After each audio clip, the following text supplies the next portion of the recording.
Шагыйрә Фәйрүзә Муслимованың әйтер сүзе әле күп иде. Ул саф шишмә кебек үз юлыннан акты да акты. Тын гына, тыйнак кына. Тумышы белән ул Актаныш районының Иске Балтач авылыннан. Мәктәпне тәмамлагач, Казан дәүләт университетының журналистика факультетына укырга керә. Шуңа күрә ул татар җәмәгатьчелегенә журналист буларак та таныш. Фәйрүзә Муслимова озак еллар Ялкын журналында эшләп, балалар һәм үсмерләрнең дустына, сердәшенә әйләнгән шагыйрә. Эй алмалар, алмалар күп, ушак булып яналар күп. Берсеннән берсе алсу да, тик күңелгә яман су. Аның шигырьләре басылган беренче җыентык «Бер тауда ун чишмә» дип атала.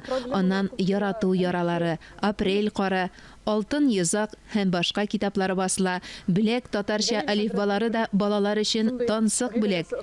Фәйрүзә апа шулай ук беренчеләрдән булып «Крокодил Гена и его друзья» повестен татарчага тәрҗемә итүче дә. Һәр шишмәнең үз йөрәк тибеше, үз моңы, үз җыры дибез.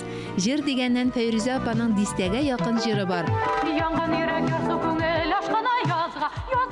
Фәйрүзә апа үзе арабыздан китсә дә, саф сулы шишмәгә тиң иҗаты, китаплары рухи мирасыбыз.